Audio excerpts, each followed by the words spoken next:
ირაკლი კობახიძესთან შეხვედრაზე ჩვენ შევნიშნეთ ბიზნესის ის წარმომადგენლები, რომლებიც ახლო ურთიერთობაში იყვნენ ირაკლი ღარიბაშვილთან და ბუნებრივია ჩვენ მათთან კითხვები გაგვიჩნდა უკანონო შემოსავლების შესახებ, იცოდნენ თუ არა რაიმე, როცა ამას აღიარებს თავად ყოფილი პრემიერ-მინისტრი. ამ ბიზნესის წარმომადგენლებს შორის იყო ნოშრევან ნამორაძის მეუღლე, რომელიც ახლო ურთიერთობაშია ირაკლი ღარიბაშვილის ოჯახთან, მეგობარია ნუნუკა თამაზაშვილის და ბუნებრივია ჩვენ მას ვკითხეთ რა სიტყოდა ამ კორუფციულ დანაშაულთან დაკავშირებით. ნოშრევან ნამორაძის ცოლი ჩვენ გვეუბნება, რომ ის ახლაც მეგობრობს ირაკლი ღარიბაშვილის ოჯახთან, რომ ეს არ არის მისთვის კომპრომატი, თუმცა ის ბიზნესის წარმომადგენელია, ღარიბაშვილი კი იყო პოლიტიკაში, მართავდა სახელმწიფოს და შესაბამისად ეს ერთმანეთისგან იმდენად გამიჯნულია, რომ მან არაფერი იცოდა თუ რა საქმიანობდნენ ან როგორ იღებდნენ შემოსავალს ირაკლი ღარიბაშვილის ოჯახში. შესაბამისად ყველა კითხვას ნინო სუთიძე გაურბის, უпростоრად პასუხობს, თუმცა ამბობს, რომ მისი ოჯახი არც ის და არც მისი მეუღლე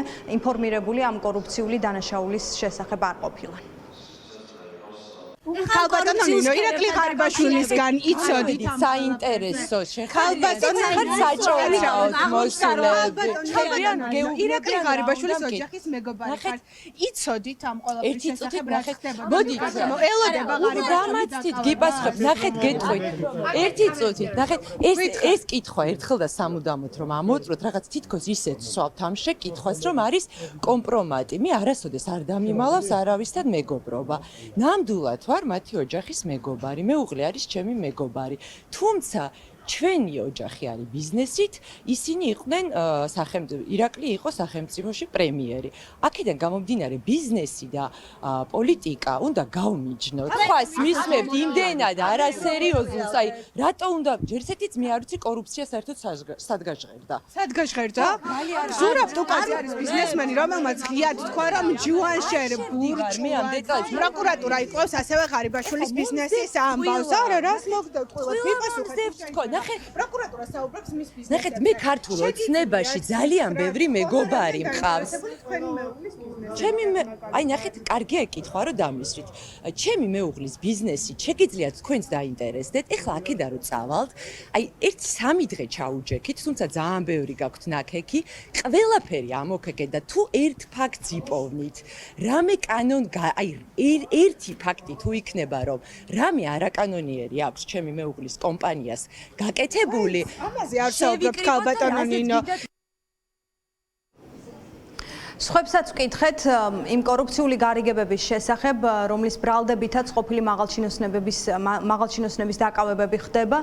ქართული ოცნებისადმი ლოიალურად განწყობილი ბიზნესი ცდილობს ეს პროცესი ისე წარმოაჩინოს, რომ თითქოს ბიზნეს ქვეყანაში ეს პრობლემა არ აწუხებს და ბიზნესი ვერ გრძნობს, რომ მთავრობის წევრებს შორის არსებობდა კორუფციული გარიგებები. ამის მტკიცებას ცდილობდა დღეს მედიასთან ირაკლი რუხაძე. ბუნებრივია ასევე კითხვები ჰქონდა სხვა ბიზნესმენებთან, რომლებიც არიან დაკავშირებულები ყოფილ მაღალჩინოსნებთან, მათ შორის ტარიელ ხეჩიკაშვილთან კიდევ ერთხელ ჩვენ გვქონდა მცდელობა, რომ უფრო მეტი გაგვეგო მისი ინფორმირების შესახებ, თუმცა ჩვენ მისგან პასუხები ვერ მივიღეთ. ერთადერთი, ვინც წუხლს გამოთქვამს ამ კორუფციის არსებობის გამო მედიასთან და ამბობს, რომ შეუძლებელია ეს არ იგრძნოს და ვერ იგრძნოს ქვეყანაში ბიზნესმა, იყო თემურ ჭყონია. ბიზნესი ანუ ამას პრობლემად მაინც ათვლის, იმიტომ ჩვენ ძალიან კარგი კორუფციის მაჩვენებლებს, რომელსაც ჩვენ გზომავენ და ჩვენ ბიზნესმენები ამას ვაბა. ეს ერთი, მეორე, ჩვენ ყავს აბსოლუტურად ღია ბიზნეს გარემო იმ კუთხით, რომ ყავს ძალიან ბევრი ბიზნესმენი, რომელიც არის ოფიციალურად ოპოზიციის მხარდაჭერი, რომლებიც ასევე არ ლაპარაკობენ კორუფციაზე. მე არ გამიგია და უამრას ვიცნობ ოპოზიციონალ ბიზნესმენებს, რომლებიც იძახიან, რომ კორუფცია არის. ანუ მთავრობა ლაპარაკობს ხოლმე და როცა მხოლოდ მთავრობა ლაპარაკობს და ბიზნესმა არ ვიცით რა ხდება, მე ჯერ უნდა გავიგო, ვინ იყო რა. კიას 40%-იანი წილის მფლობელი წერს საკუთარ ჩვენებაში, რომ ჯუანშერ ბურჭულაძე მინისტრობის დროს მას სთხოვდა ქრთამს 10%-ის საშნელია. ძალიან ცუდია, პირველად გამიგე, ძალიან ცუდია. კი, არის, მაგრამ ერთ-ერთი შემთხვევა, ეხლა ერთადერთი შემთხვევა, რა გარიგება? არა, შეხედეთ, კიდევ ერთხელ ვიძახი, მე კი ვიძახი, არ ხდება თქო, მე ვიძახი, რომ ბიზნესი ფართოდ, ამას ვერ ხედავ. ღარიბაშვილის кейსი არის. კიდევ ერთხელ, ვის გამოვარ ღარიბაშვილმა ფული შეგიძლიათ მითხრათ?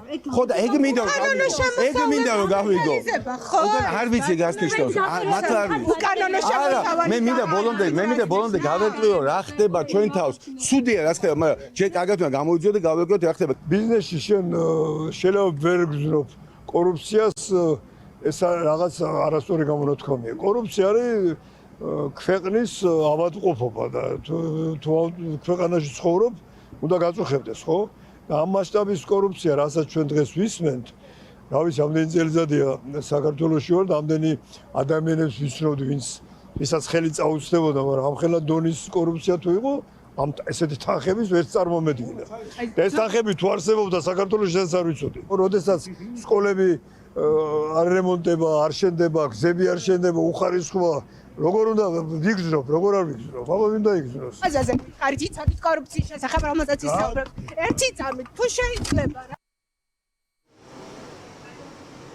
ბიზნესის ეს წარმომადგენლები და კიდევ სხვები დღეს ირაკლი ყობახიძეს შეხვდნენ ოფიციალური ინფორმაციით ისინი საუბრობდნენ განათლების რეფორმის შესახებ, თუმცა არ ვიცით მათ შორის საუბარი ასევე იყო თუ არა ამ კორუფციაზე.